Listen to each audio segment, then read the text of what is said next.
வணக்கம் நட்புகளே, நான் உங்கள் எழுத்துக்களின் உயிர் RJ ரஞ்சனி. நீங்கள் கேட்கவிருப்பது எழுத்தாளர் ருக்மிணி அவர்களின் காதல் தீயில் கரைவோம் வா. கதையின் தொடர்ச்சியை காணலாம். அத்தியாயம் 13. மாலை வேலை. கதிரவன் தன் வீட்டிற்கு கிளம்பி கொண்டிருக்க 4 மணி வாக்கில் நிலா அவர்கள் எப்போதும் அமர்ந்திருக்கும் மரத்தை தேடி சென்றாள். மனதிற்குள் நேற்று இருந்த நாள் நன்றாகவே இல்லை, எதையும் நான் தேடி போகல, ஆனா எல்லாமே என்னை தேடி வருது. என்ன நேரமோ, எனக்கு 7:30 ஸ்டார்ட் ஆயிடுச்சா, எனக்கு தெரியலையே என்று மனதிற்குள் நினைத்தாள். பின்னே வந்த இலக்கியா அவள் தோளை தொட்டாள். திரும்பி பார்த்தவள் எதுவும் பேசாமல் திரும்பிக் கொண்டாள். அவள் சொன்னதை நினைச்சு நீ எதுவும் வருத்தப்படுறியா? அதெல்லாம் ஒன்றும் இல்லை, எனக்கு நிஜமாவே தலைவலிதான். என்கிட்ட கூட நீ பொய் சொல்ல ஆரம்பிச்சிட்டியா நிலா? அப்படிலாம் இல்லடி, எனக்கு என்னமோ மனசே சரியில்லை. இந்த கல்யாணம் நடந்ததுலேருந்து நான் பாட்டுக்கு எப்பவும் போல நான் உண்டு என் வேலை உண்டுன்னு இருந்தேன். ஆனால் இந்த ராட்சசன் எப்போ கல்யாணம் பண்ணானோ சுற்றி இருக்கவங்க எல்லாருமே என்னை கரிச்சு கொட்ட ஆரம்பிச்சிட்டாங்க. உனக்கு தெரியுமா, இலக்கியா அங்கே நிறையா அழகான பொண்ணுங்க இருந்தாங்க. அவங்களை எல்லாம் தேடாம விஜிமா என்னையே தேடி வந்தாங்கன்னு தெரியல. சரி, அவங்க தான் கேட்டாங்க, இவனுக்கு எங்க போச்சு அறிவு? ஆல்ரெடி ஒரு பொண்ணு ஓடி போயிட்டா, ஒரு நல்ல பொண்ணா பார்த்து கல்யாணம் பண்ணிக்க வேணாமா? சரி, நல்ல பொண்ணா பார்த்து கல்யாணம் பண்றதெல்லாம் இருக்கட்டும், உனக்கு என்னடி குறை? அது முதல்ல எனக்கு சொல்லு. என்னடி நீயும் புரியாம பேசுற? நீ யோசிச்சு பாரு. எல்லாரும் சொல்ற மாதிரி பௌர்ணமிக்கும் அமாவாசைக்கும் இருக்கும் பொருத்தம். சரி, அதனால என்ன பண்ண போற? சங்கீதாவுக்கு விட்டு கொடுக்க போறியா? அதான் உன்னோட திட்டமா? என்னடி இப்படியெல்லாம் பேசுற? வேற எப்படி பேச சொல்ற? கல்யாணம் ஆகி 4 நாள் தான் ஆகியிருக்கு, அதுக்குள்ள நீ பேசுவதை பார்த்தா அப்படிதாண்டி எனக்கு தோணுது. உனக்கு கூட என்னை பிடிக்காம போயிடுச்சா என்று கண்கள் கலங்க கேட்டாள் நிலா. நான் சொல்றத முதல்ல கேளு. நிஜமாலுமே ஆத்விகானா உன்னதாண்டி விரும்புறாரு. நாங்க எல்லாருமே அதை புரிஞ்சுக்கிட்டோம். முக்கியமா நான் அப்படிதான் நினைக்கிறேன். அவர் உன்னை பார்க்குற பார்வை, நடந்துக்கிற விதம், ஒரு வாட்டி தான் அவங்கள பார்த்தேன், ஆனா எனக்கு நல்லா புரியுது. நிஜமாலுமே ஏதோ ரொம்ப வருஷம் காதலிச்ச ஒருத்தர் மாதிரி தான் நடந்துக்கிட்டார். நீ தான் அவரை மூஞ்சில் அடிச்ச மாதிரி நடத்திக்கிட்டு இருக்க. ஒன்று சொல்றேன் கேளு நிலா, உண்மையான அழகு, இந்த கலரு, தூய்மையான அன்புக்கு முன்னாடி ஒண்ணுமே இல்லை. உனக்குள்ள இருக்கிற மனசு மட்டும்தான் பார்க்கும் அந்த அன்பு. எல்லாத்துக்குமே எல்லார் கண்ணுக்கும் எல்லாருமே அழகானவங்க கிடையாது. நேசிக்கிறவங்க கண்ணுக்கு தான் நாம ரொம்ப அழகா தெரிவோம் நிலா. அதை முதல்ல நீ புரிஞ்சுக்கணும். அண்ணாக்கு உன் மனசை கண்டிப்பா பிடிச்சிருக்கு, அதனால தான் உன்னை கல்யாணம் பண்ணி இருக்காரு. அதுவும் இல்லாம அவர் காதல் கல்யாணம்னு சொன்னாரு, ஞாபகம் இருக்கா? நீ வர வர லூஸ் மாதிரி பேச ஆரம்பிச்சிட்டேன்னு நினைக்கிறேன். அவர்கிட்ட இதுக்கு முன்னாடி நான் பேசினது கூட கிடையாது. அவள் கூறிய கூற்றிலிருந்து இலக்கியாவுக்கு ஓரளவு புரிந்தது. அப்படி என்றால் ஆத்விக் சிறு வயதிலிருந்து நிலாவை காதலித்திருக்க வேண்டும். ஆனால் நிலாவுக்கு அது தெரியவில்லை.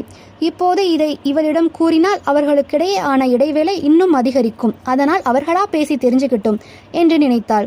சரிவா, கேண்டீன் போயிட்டு கிளம்பலாம். அப்புறம் அண்ணா உன்னை கூப்பிட வந்துருவாரு. ஆமா, அதுதான் குறை. என்னடி ஏதோ ரகசிய திட்டம் தீட்டுற மாதிரி இருக்கு என்று பின்னாடியே வந்தார்கள் அக்ஷயாவும் பிரியங்காவும். ஆமா, உங்க 2 பேரையும் எப்படி போட்டு தள்ளலான்னு நாங்க 2 பேரும் டிஸ்கஸ் பண்ணிட்டு இருந்தோம். வாங்க வாங்க என்றாள் இலக்கியா. தூ நீ மூடு என்று அடக்கினாள் அக்ஷயா. நீங்க 2 பேரும் பேசிட்டு இருந்ததை நான் கேட்டதுதான் இருந்தேன். நிலாவுக்கு ஐயோ மறுபடியும் ஒரு அறுவையா அவளுக்கு தோன்றியது. இங்க பாருடி, இவ சொன்னதுதான் நாங்களும் சொல்றோம். நீ மனசை போட்டு குழப்பிக்காம இரு. முக்கியமா அந்த வெள்ளப்பூத சொல்றத தயவு செஞ்சு உன் காதல போட்டுக்காத. அவ ஒரு ஆளுன்னு அவ சொல்றதெல்லாம் நினைச்சு நீ ஃபீல் பண்றது எனக்கு கோபம் வருது என்றாள் பிரியங்கா. இல்லடி, ஆனா அழகான பொண்ணுங்க. லூசுத்தனமா பேசுன, சத்தியமா நானே அரைஞ்சிட வேண்டி என்றாள் இலக்கியா. அவர் தான் அன்னைக்கு சொன்னார்ல காதல் கல்யாணம்னு, அதுல இருந்தே உன் மூளைக்கு உரைக்க வேண்டாமா என்று கோவப்பட்டாள் பிரியங்கா. நீங்க எல்லாரும் ஈஸியா சொல்லிட்டீங்க, ஆனா எனக்குன்னு ஒரு தகுதி இருக்குல்ல.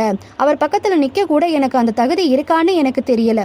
சங்கீதா சொல்ற மாதிரி நான் தான் பெருசா ஆசைப்படக்கூடாதுன்னு நினைக்கிறேன். இலக்கியாவோ, அப்ப அவர் மேல உனக்கு முன்னாடியில இருந்து ஒரு இது இருக்கு, கரெக்டா? என்னடி இது இருக்குன்னு சொல்றேன்? இல்லடி, ரொம்ப பொசசிவா அப்புறம் கொஞ்சம் எமோஷனலா பேசுறல்ல, அதனால கேட்குறேன். லூசுத்தனமா பேசாத. அப்புறம் எதுக்கு நீ வந்துட்டு இது பேசிட்டு இருக்க? தகுதி தகரடப்பா அப்படியெல்லாம். அண்ணா அப்படி பார்த்து இருந்தாங்கன்னா கண்டிப்பா உன்னை கல்யாணமே பண்ணி இருக்க மாட்டாரு. ஆனா எதுக்கு சந்தோஷமா கல்யாணம் பண்ணினார்? சரி, அது கூட இருக்கட்டும். ஏதோ கட்டாயத்தில் கல்யாணம் பண்ணா பரவாயில்ல. உனக்கு விருப்பம் இல்லைன்னு சொல்லியும் உன்னை தரன்னு இழுத்துட்டு வந்து தாலி கட்டுனதா நீ சொன்ன. அண்ணா கூட சொல்லல, உன் வாயால நீயே சொன்ன வார்த்தைகள் இது. அப்போ அதுக்கு என்ன அர்த்தம்? நீயே சொல்லு. ஒருவேளை நிறுத்து. நீ தான் சொன்ன அங்க நிறைய பேர் வந்து இருந்தாங்கன்னு. நீ வேணாம்னு சொல்லி இருந்தாலும் அந்த பொண்ணுக்கு இஷ்டம் இல்ல அத்தை, அதனால நான் வேற பொண்ணை கல்யாணம் பண்ணி இருக்கேன்னு அண்ணா சொல்லி இருக்கலாம். அதெல்லாம் சரிதாண்டி, இருந்தாலும் இங்க பாரு, உனக்கு பிடிச்சிருக்கா இல்லையா அது மட்டும் சொல்லு.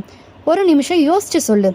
கண்களை மூடி திறந்தவள் அழகாக அவளை பார்க்கும் முகம் மட்டுமே வந்து போனது. சட்டென்று கண்களை திறந்தாள். என்னடி அண்ணா ரொமான்டிக்கா நடந்து வந்தாரா என்று கிண்டல் அடித்தாள் பிரியங்கா. ஐயோ இல்லடி, ஆனால் எனக்கு என்னமோ என் மனசில் இங்கே பாரு 4 நாள் தாண்டி ஆகியிருக்கு. அடுத்த வாரம் ஊருக்கு வேற போயிடுவார். நீ என்ன பண்ண போற?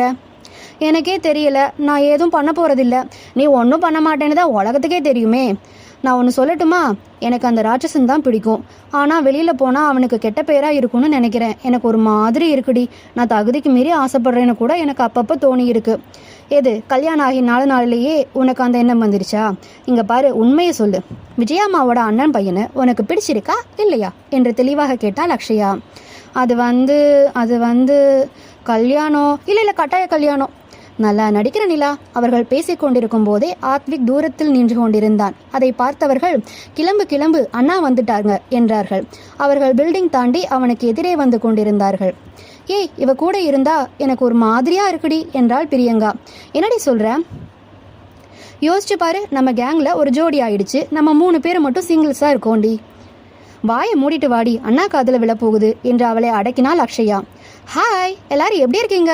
இன்னைக்கு கிளாஸ் எப்படி போச்சு? என்னன்னா நேற்றுக்கு தான் பார்த்தோம், அதுக்குள்ள நல்லா இருக்கீங்களான்னு கேட்குறீங்களே. கிளாஸ் எப்பவும் போல மொக்கதான் அண்ணா என்று கூறினாள் அக்ஷயா.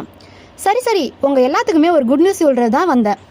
என்னன்னா சொல்லுங்க என்று எக்கோவுடன் கேட்க, சனிக்கிழமை லஞ்சுக்கு எல்லாரும் வெளியில போறோம். ட்ரீட் ஞாபகம் இருக்குல்ல? எல்லாருமே வரணும். உங்களை பிக்கப் பண்றதுக்கு நான் கார் அனுப்புறேன். ஆனால் நீங்கள் எப்போ கூப்பிட்டாலும் நாங்கள் வந்துடுவோம். அதை பற்றி நீங்கள் கவலைப்பட வேண்டாம். சாப்பாடுன்னா நாங்கள் அங்கே இருப்போம். என்னமடா நீ என்று ஆத்விக்கும் இலக்கியாவும் ஹைஃபை போட்டு கொண்டனர். நாளைக்கு பார்க்கலாம், பாய்டி என்று கூறிக்கொண்டு நடந்தவள் கீழே இருந்த கல்லை பார்க்காமல் அதில் இடித்தவள் ஐயோ என்று கீழே விழப்போக அவள் தோள்களை பிடித்து கொண்டான் ஆத்விக். இதை பார்த்த மூவரும் நெஞ்சில் கையை வைத்துவிட்டு சிங்கிள் சாபம் உங்களை சும்மா விடாதுடா என்று மனதிற்குள் நினைத்து கொண்டனர். மதி, ஏதாவது ஆயிடுச்சா என்று செருப்பை கலட்டிவிட்டு அவள் கால்களை ஆராய்ந்தான் ஆத்விக். மன நிகழ்ச்சியில் மூவருமே நிலாவை பார்த்து கொண்டிருந்தார்கள். ஐயோ, நீங்க என்ன பண்றீங்க? முதல்ல எந்திரிங்க ப்ளீஸ், இங்க பாருங்க என்று நிலா கூறினாள். இருக்கட்டும்டி, ஒரு நிமிஷம் இரு, நான் பார்க்குறேன்.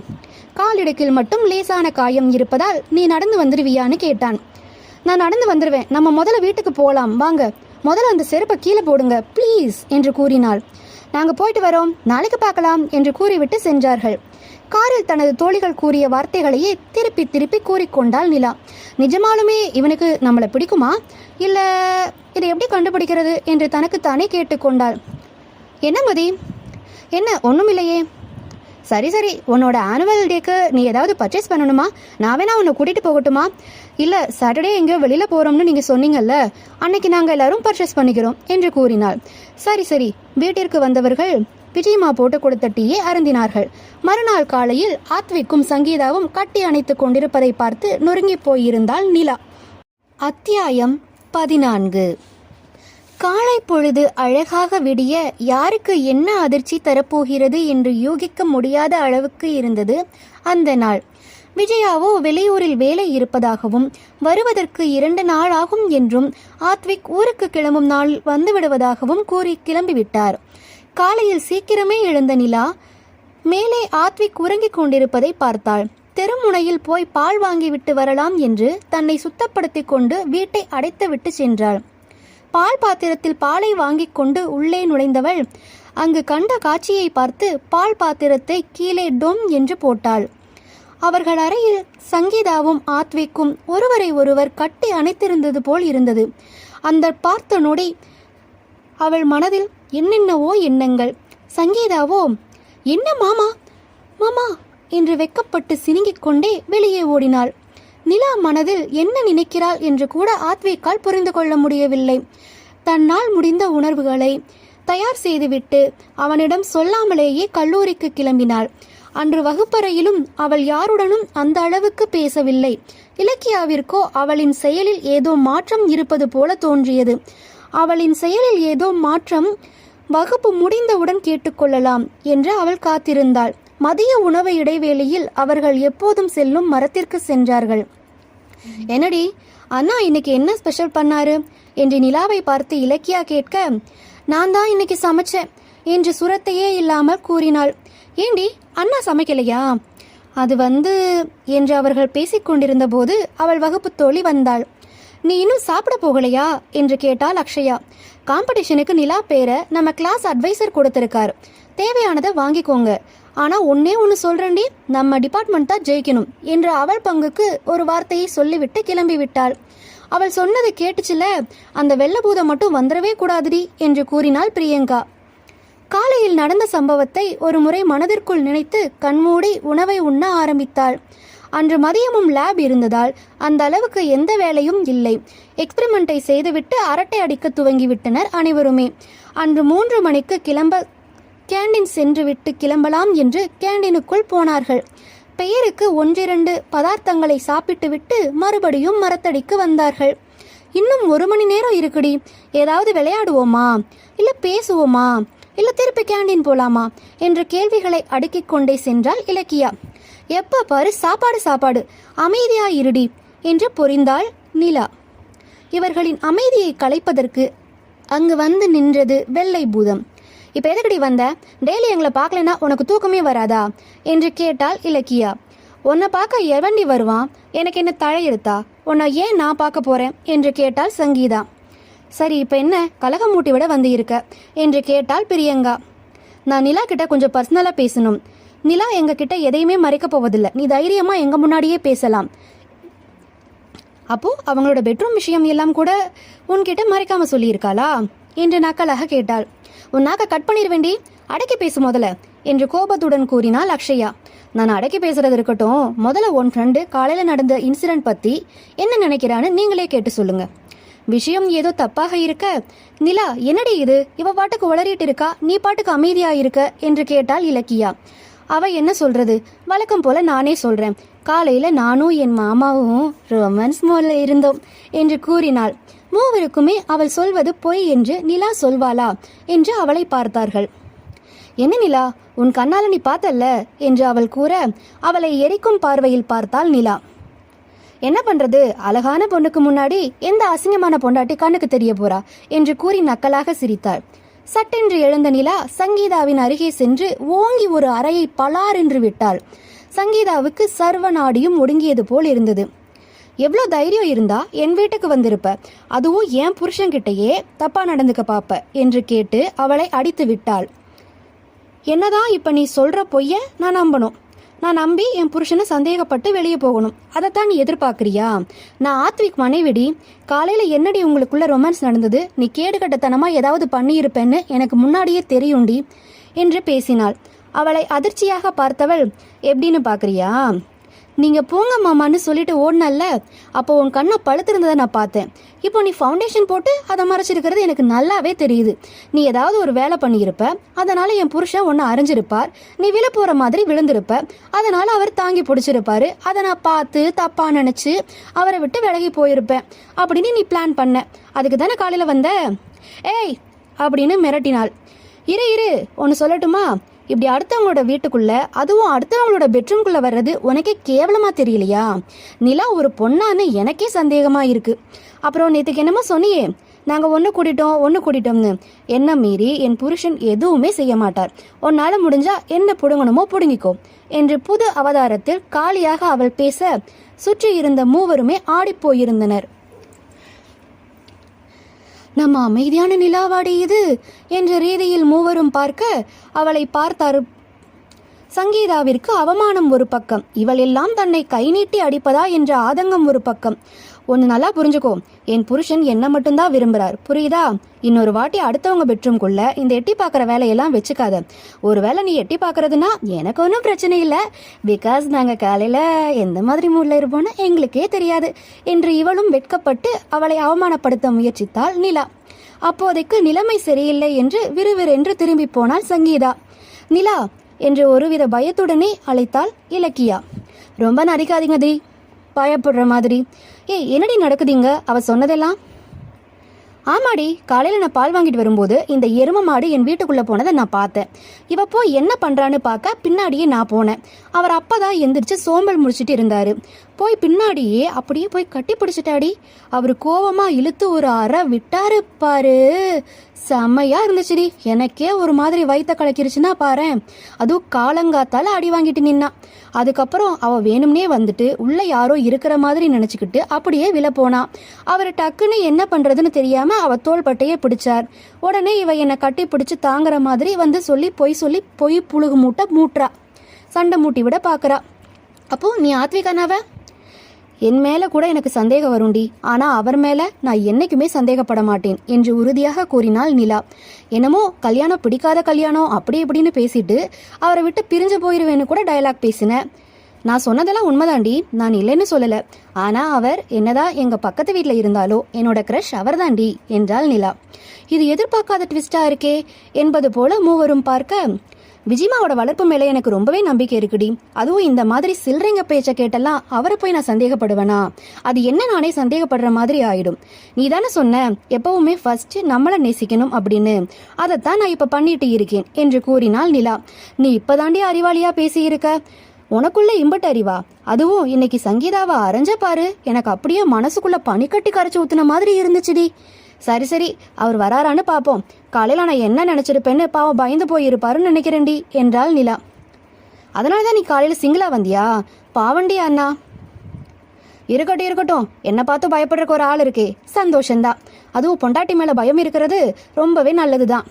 போன் ஒலிக்க அதை எடுத்தவள் சோகமான குரலில், நிலா, காலேஜுக்கு வெளியில் தான் நிக்கிறேன் என்று கூறினான். நீங்க உள்ள வந்து என்னை கூட்டிட்டு போவீங்கன்னு நினைச்சேன். சரி, நானே நடந்து வரேன். இல்ல நான் உனக்காக நேரா தான் இருக்கேன் நிலா, என்ன பாரு அப்படி என்று கை காட்டினான். அவள் போனை காதிலிருந்து எடுத்தவள் சுற்றி முட்டி பார்க்க அவனுக்கு நேரே ஆத்விக் வந்து கொண்டிருந்தான். கண்களை இமைக்காமல் முதலாக நிலா அவனை பார்த்தாள். ஏ அண்ணா வந்துட்டாங்கடி, வா போய் பார்க்கலாம் என்று அவர்களுக்குள்ளாக பேசிவிட்டு கிளம்பினார்கள். நிலா தன்னை பற்றி என்ன நினைத்திருப்பாள்? ஏதாவது கேட்பாளா? இல்லை முதலில் சொன்னது போல பிரிந்து விடுவாளா என்று கூட லூசுத்தனமாக நினைத்து கொண்டு வந்தான் ஆத்விக். உங்களுக்கு உடம்பு சரியில்லையா என்று சட்டென கேட்டாள் நிலா. நான் நல்லா தான் இருக்கேன் நிலா என்றான் அவன். இல்ல, எப்பவும் போல பேசிட்டே வருவீங்களே, இன்னைக்கு ரொம்ப அமைதியா வரீங்க, அதுதான் கேட்டேன்.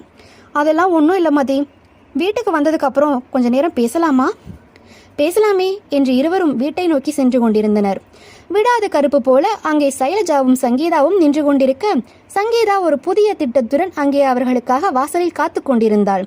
இன்னும் என்னென்னவெல்லாம் நடக்கப் போகுதோ. தொடரும். அத்தியாயம் 15. வீட்டிற்குள் வந்த அழையா விருந்தாளியாக சங்கீதாவும் சைலஜாவும் அங்கு இருக்க, நிலாவுக்கோ யாராவது வரமாட்டார்களா, இவர்களை வெளியே துரத்த என்ற ரீதியில் உள்ளே வந்தாள். அத்த, என்ன ஆச்சு?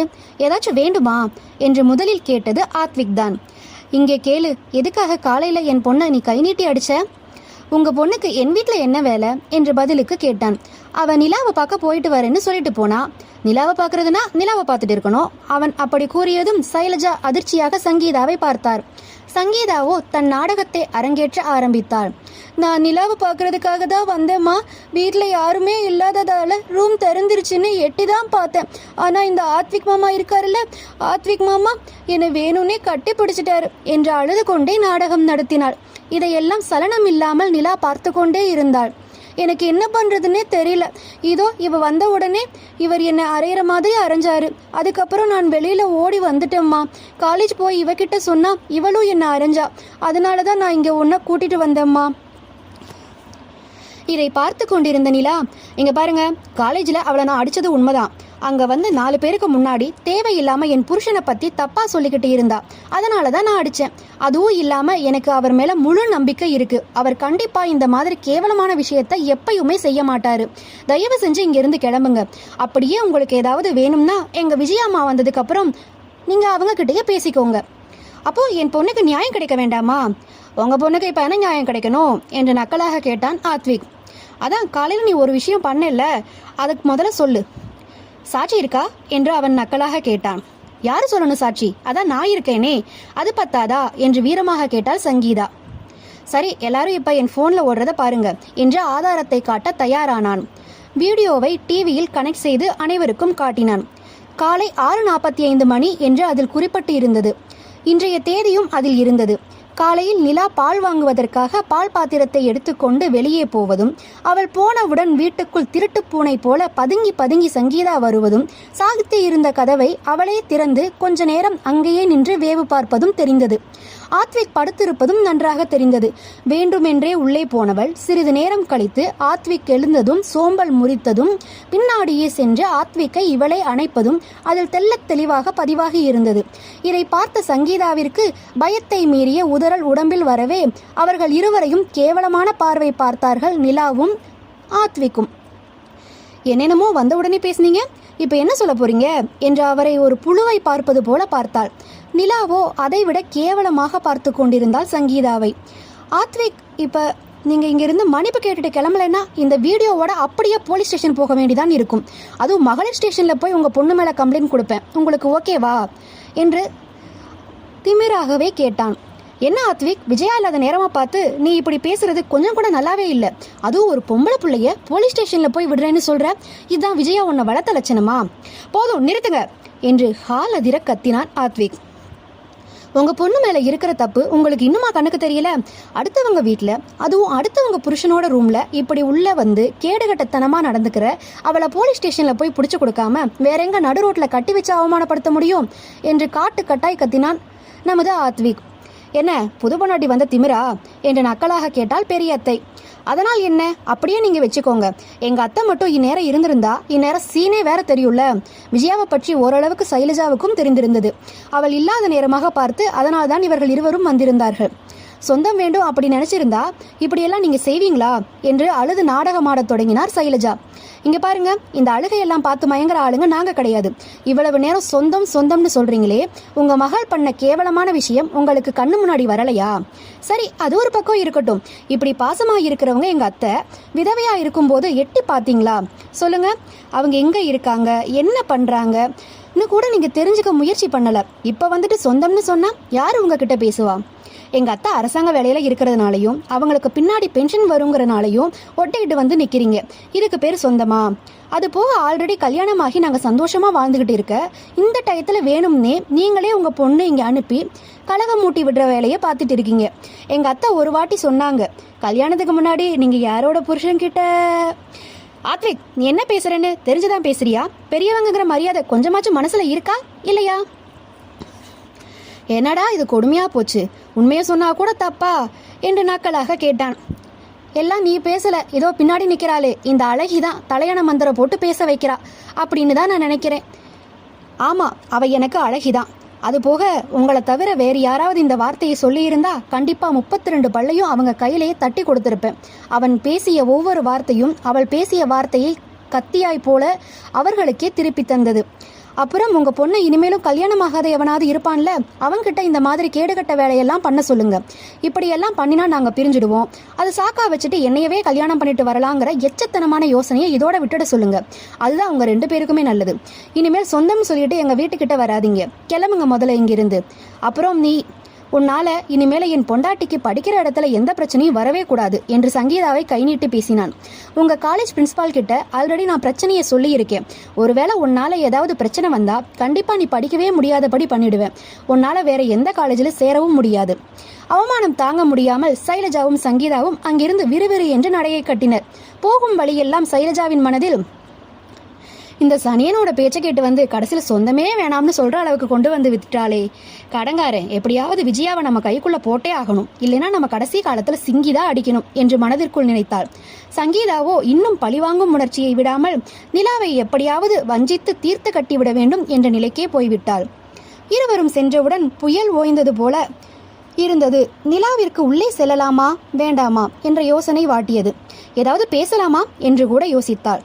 ஆத்விக்கோ தளர்வலி. சோஃபாவில் தலையை பிடித்து கொண்டு அமர்ந்தான். அவனுக்கு சூடான டீயை ஆற்றி எடுத்துக்கொண்டு வந்து கொடுத்தாள் நம் நிலா.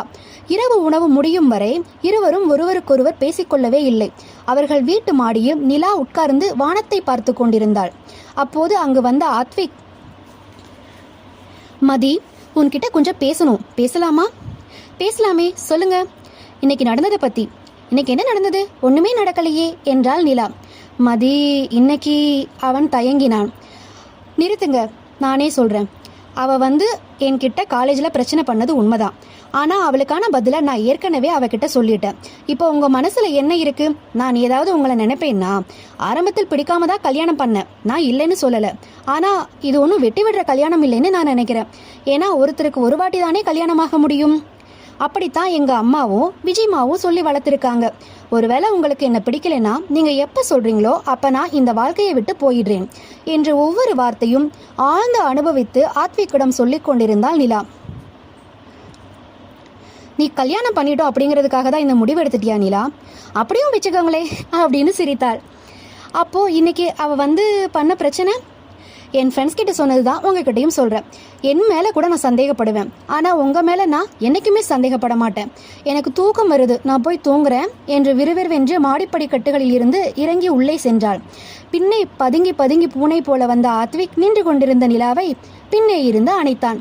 நிலா கோவப்படுவாளா என்பதை நட்புகளே உங்கள் கமெண்டில் பறக்க விடுங்கள். இந்த தொடர் பிடித்திருந்தால் லைக் பண்ணுங்க, ஷேர் பண்ணுங்க, கமெண்ட் பண்ணுங்க. நன்றி.